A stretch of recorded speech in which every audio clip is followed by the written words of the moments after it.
Misha Semyonov strolled leisurely along the road, lost in various thoughts. In spring, he usually left his car in the garage and preferred to get around on foot. After all, his workplace was only a 15-minute walk away. This year was no exception. Misha loved returning home by this route late in the evening. The road in the residential neighborhood was almost empty. Dense lilac bushes grew along it, blooming and releasing a pleasant fragrance. The leaves and branches sometimes brushed against his shoulders, pleasantly tickling his skin if he was wearing a t-shirt or short-sleeved shirt. Most importantly, during these walks, he could calmly think over the events of the day, immerse himself in his own thoughts, and not be distracted by outside irritants, since pedestrians preferred the sidewalk, leaving the roadside entirely to him. Today, he had plenty to think about. Staff reshuffles were coming. People were starting to weave intrigues against him. Especially that hypocrite Lilia, who flattered him to his face but spread nasty rumors behind his back. Unfortunately, she was a distant relative of the boss, so even if Misha wanted to fire her, and he wanted that desperately, it would be impossible. There were other schemers as well, but Misha was also concerned with a different kind of relationship. For example, he constantly thought about Sveta, with whom they were always flirting, though it never went beyond that. He probably should take the first step and invite her on a date. It had been a long time since Misha had been in a relationship, partly because of his heavy workload, and partly because his last relationship had ended in a painful breakup from which he still hadn't recovered. His thoughts smoothly drifted to his ex, a platinum blonde with a voluptuous figure and long, slender legs. Oh, what a woman! Even now, his stomach tightened whenever he thought of her. Maybe if he kept his job, or even got promoted, he could win her back. But the flow of memories was cut short by a rustling in the bushes behind him. Could it have been his imagination? No, there it was again, closer now. Someone was sneaking up on Misha from behind. "Hey, who's there?" he called out. There was no answer, only a faint growl. It sounded like a stray dog. Misha bent down, picked up a small stone, then another, and began slowly backing away, trying to spot the animal still hiding in the bushes. The bushes rustled again. Misha immediately threw a stone in that direction. Silence followed. Not the usual nighttime silence, but a strange, heavy stillness, as if every living thing around had frozen to watch the confrontation. A moment later, the bushes shook violently, and through a gap in the branches burst a massive gray wolf with a black stripe down its back. Misha instinctively stepped back onto the road. The predator's jaws snapped inches from his throat, barely missing. The wolf landed and prepared to attack again, but then a car horn blared. The beast, frightened by something, leapt back into the bushes. Misha turned to see a middle-aged woman behind the wheel, gesturing for him to get off the road. Apparently, she hadn't seen the wolf, because she kept waving impatiently. Still shaken, Misha approached the car, but the woman seemed afraid of him. She abruptly accelerated, almost hitting him, and sped away. Once again alone on the road, Misha nervously watched the bushes and picked up larger stones. It seemed like the rustling was coming from everywhere. The wolf was out there, watching, ready to strike. He stood like a statue for over a minute, staring at the shrubs, but nothing happened. What kind of wolf would be in the city? Maybe it escaped from the zoo. Just a big dog, he thought. The car had scared it away. He should just go home and forget the whole thing. But doubt gnawed at him. He decided to trust his instincts this time, yet kept glancing over his shoulder as he hurried home, carrying the stones all the way to his apartment building. Inside, he relaxed and climbed to his 8th-floor apartment. He didn't like elevators, and the stairs were good for staying in shape. He entered, returned to his thoughts, work, colleagues, personal life. He also briefly thought about the incident, recalling how the driver had nearly run him over. But he couldn't really blame her if she hadn't seen the wolf, or dog, or whatever it was. After dinner and brushing his teeth, he collapsed into bed and fell asleep almost instantly, remembering that he needed to call his parents. He hadn't spoken to them in over a month, though he had promised to call weekly. In his dream, Misha was being chased by the wolf, which somehow appeared in the most unexpected places. In his office, in his car trunk, even under his bed. Misha woke not to his alarm, but to the persistent ringing of the doorbell at 3 in the morning. Rubbing his eyes, he went to the door and, without looking through the peephole, opened it. The landing was empty. He checked the time again, annoyed. Who would play such a prank at this hour? Closing the door, he headed back to bed and froze. From under the bed crawled the massive gray wolf with a black stripe on its back. It bared its teeth, growling, shaking the bed frame. "This is a dream," flashed through Misha's mind. He even tried rubbing his eyes, but when he opened them again, the beast lunged, slamming him against the wall, clawing his arm. The searing pain convinced him this was no dream. Tucking his legs and kicking the wolf in the belly, Misha scrambled to his feet and bolted for the front door, intending to scream, but didn't have time. The wolf's powerful jaws clamped onto his neck from behind. Instead of a scream, only a faint sigh escaped his lips. He died almost instantly. Because the spring was cold and the heating season had ended, Misha's body was only discovered a week later, after his parents became worried when they couldn't reach him. Spring 2007 was unusually cold. Even in the daytime, temperatures stayed below zero until early May. But as soon as the last month of spring took hold, it was as if the weather tried to make up for the delay. That was the only explanation for the nearly 27 degrees Celsius heat on May 3rd, when I went to Shore Street to check out a local news story. The article I had read claimed that a man had been killed in his own apartment by a predator. There were almost no details, but it included a photo of the apartment building. I recognized the place easily. It was where, back in the 1980s, one of Professor Yakovlev's assistants, Maxim Lisyutin, had died. I had started looking into Lisyutin back in February. At the cemetery office, I pretended to be a distant relative to learn where he was buried. At his grave, I found out his patronymic and date of birth. With that information, I contacted Katya, who, through her father, managed to find out his address. His parents were long dead, but I was able to speak with his niece. I introduced myself as a journalist investigating unsolved murders in our city. She believed me and told me what she knew. In 1986, her uncle, a candidate of sciences and junior researcher at the Department of Folklore Studies, was found dead in the yard of a multi-story building on Shore Street. The official explanation was that a pack of stray dogs had attacked and killed him. But his parents never accepted that. They insisted he had been murdered, and that animals had only scavenged his body afterward. Supporting this version was the fact that no such dog packs were known to roam the area. The few stray dogs there were small, timid mutts that begged food from passers-by and were too frightened to even bark at people, let alone bite them.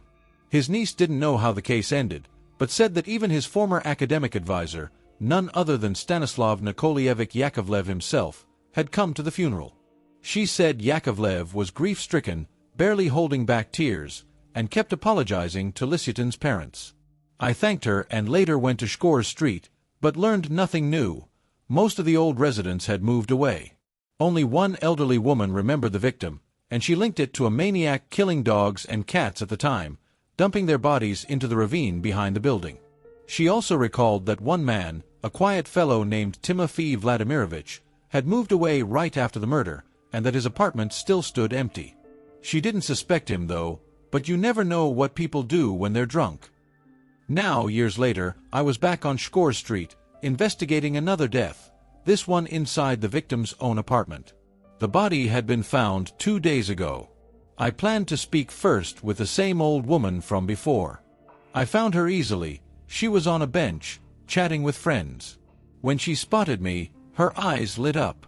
She hurried over, took my arm, and began to tell me her latest theory.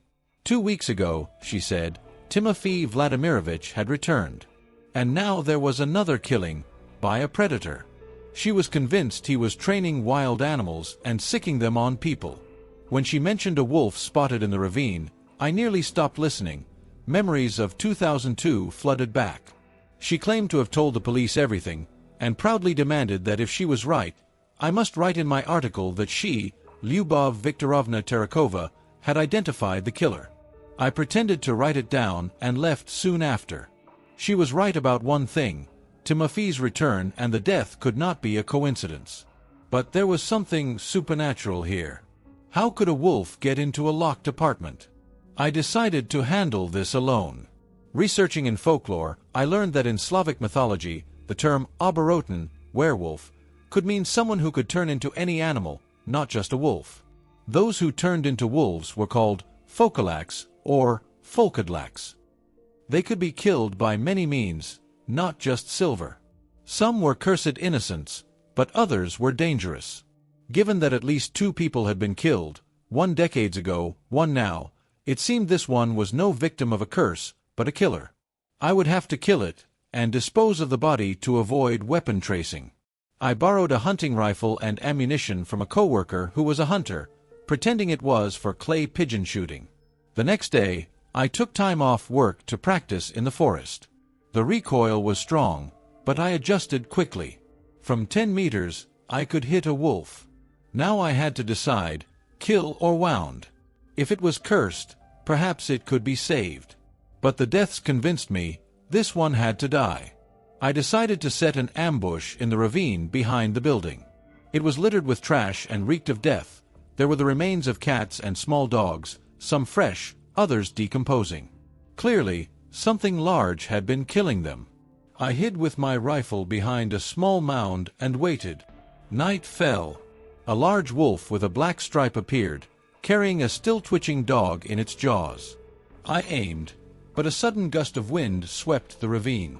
In that moment, the wolf vanished. The dying dog lay on the ground, and behind me, something stood. I turned and fired instinctively. My rifle fell as I scrambled away. What I saw was no wolf. It was tall, with twisted limbs, long legs, a huge head with a gaping mouth full of endless needle-like teeth, milky eyes in a reddish-brown face, and a gaping hole where its nose should be. If I had hit it, the bullet had no effect. It lunged, claws tearing my clothes and chest, trying to bite my face. I dodged and ran, falling and cutting myself on broken glass. I reached the other side of the ravine, thinking I was safe, only for it to appear before me again. It struck my back, raking deep scratches. I stumbled onto a car, setting off its alarm. A man yelled from a window for me to get away. I opened my eyes. It was gone. On a balcony above, an older man watched me intently. Soon after, he caught up with me. It was Timofey Vladimirovich. "You know Yakovlev?" he asked. I admitted I did, and he invited me to his apartment. It was a spacious but shabby 3-room place. He treated my wounds, poured himself vodka, and brought out a long hunting knife, then pushed it toward me, offering his throat. He explained, since childhood, his dreams sometimes brought animals into the waking world. Small ones at first, then larger, until, after a quarrel with a woman, he dreamed as a white dog and mauled her. Deaths followed. Yakovlev had once confronted him, urging him to live as a hermit in the forest. He refused. Why should he give up his life when the killing was done by the other soul living inside him, which awoke only when he slept? He offered me the same choice he'd offered Yakovlev: kill him and save lives, but spend years in prison. I couldn't do it. He said most people wouldn't, and that one life was worth no more than another. He planned to leave in a few days, to sell the apartment. Not every dream ended in death, he said. It was rare. Dismissing me, he warned that if I tried to fight the creature again, I'd end up like Lisyutin. I left, but the thought stayed with me. I had met a double-souled man, and I still didn't know how to stop him. Tell me, did the professor speak with you after Maxim's death? Timofey Vladimirovich nodded. Did he at least grieve for the deceased? If he did, he masked it very well. When I confirmed his suspicions about the nature of my neighbor, your professor lit up like a candle and started bombarding me with questions. I nodded and left, lost in my own thoughts. Not a single one of them was bright. Alexei Konstantinovich. Taisia Fyodorovna died suddenly as an 84-year-old woman can. Just yesterday, she was chatting with her friends on the bench by the gate of her once prosperous property, and by morning, no one came out to feed the anxious, hungry livestock, quacking, squealing, mooing from hunger and perhaps worry for their mistress. When a neighbor entered her house, she found the old woman's lifeless body on the kitchen floor. They called an ambulance, which arrived only 2 hours later. The doctor examined the body, dryly concluded it was a stroke, and left, leaving the old woman lying there. Some time later, a van from the morgue and the police arrived. They moved the stiffened, plump body onto the bed but refused to take it away. "There's no crime here, and the morgue is full. We've done the paperwork. Call the relatives, keep her here," the officer ordered. "But she'll start to stink. Look how big she is, and it's sweltering outside," the villagers protested. But the authorities just shrugged indifferently, put on their caps, wrinkled their gray, arrogant faces at the wailing village women, got into their car, and drove off. Tears won't help the grief. We still need to dig a grave. And besides, the burial is supposed to be on the 3rd day. So the villagers took matters into their own hands. Not the young men, there were none left in the village, but others carried the body to the cellar. A 40-year-old woman, known for her drinking, claimed she had once worked as a morgue attendant and offered to perform an autopsy, removing all the organs to slow decomposition. Meanwhile, the old women managed to track down Taisia Fyodorovna's children and deliver the sad news. Their reaction was as dry and indifferent as the police officers. "I'll handle what needs to be done," the son said. "I'll come as soon as I can and repay you." The daughter just wailed half-heartedly. "I can't come today, only tomorrow. You figure something out, and we'll settle up later." The children had long since distanced themselves from their mother, believing their filial duty amounted to occasional money transfers and rare, obligatory phone calls. The commotion caused by Taisia Fyodorovna's death, the reactions of the doctor, the police, and her children, unexpectedly reminded everyone in the village that their home was dying.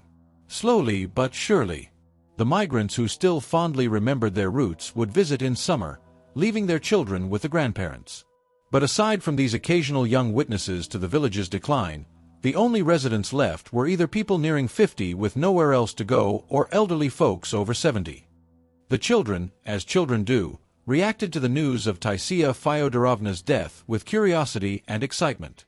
They barely knew her but always greeted her, as their parents had taught them before leaving them with their grandparents. "This isn't the city, you must greet everyone."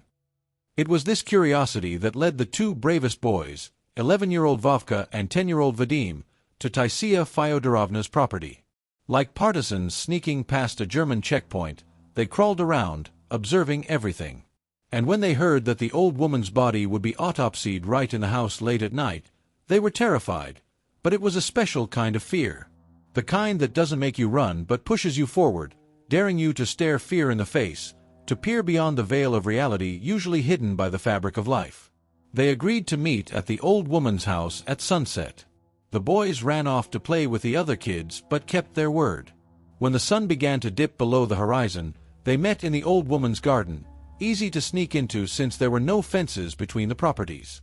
Fences only lined the road. The rest was open fields and hills.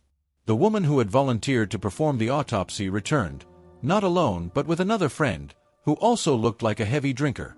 The boys hid under the window of the bedroom where the old woman's body had been laid out. The unpleasant smell was already noticeable, but they waited patiently. Soon, the women entered the room. They wore gloves. One held a syringe and rags, the other a scalpel. "So, how are we doing this?" the second woman asked. "You're really going to gut her?" "No, just make the incisions like they do. We'll pour in some formalin, that'll buy us 2 days." For a while, the women worked on the body. The boys watched, holding their breath. A strange, whistling sound escaped, air leaving the corpse. Then liquid dripped. The body twitched, startling the boys. "There, that's it," the second woman said. "Clean up here, and let's go have a drink, Tanyuka," the visitor laughed. "Yeah, go ahead without me," the first woman replied with eerie indifference, threading a needle and stitching up the incisions on Taisia Fyodorovna's stomach. The boys, seeing the cuts, nearly vomited. They staggered away from the window, struggling to keep their stomachs in check. When they mustered the courage to look back, the room was empty, except for Taisia Fyodorovna's body. But then, what was that in the corner? Vovka elbowed Vadim. "Do you see that?"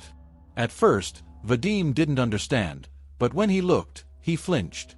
From the corner, near the old Russian stove, something black and shapeless emerged. Huge. The whites of its eyes, veined with bright red, stood out against its dark, anthropomorphic form. The creature approached the corpse, bared its teeth, unnaturally white against its black body, and lifted the hem of the old woman's dress. With a wet, chewing sound, it sank its teeth into her abdomen and began devouring her. Horrified, the boys wanted to run but couldn't move, as if frozen in place. The monster greedily consumed the old woman's insides, crawling inside her. Soon, its head disappeared into her stomach. Then its torso. Finally, only her heels stuck out. And then, somehow, the massive creature had entirely vanished inside the frail old woman's body. The corpse regained its shape. The dress smoothed itself out, as if guided by an invisible hand. A sheet draped over the body. Had the boys imagined it all? Then the corpse twitched.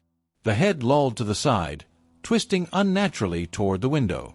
The dead woman's eyes opened, revealing the same milky white orbs the monster had. Her lips trembled, curling into a smile, bearing horse-like teeth.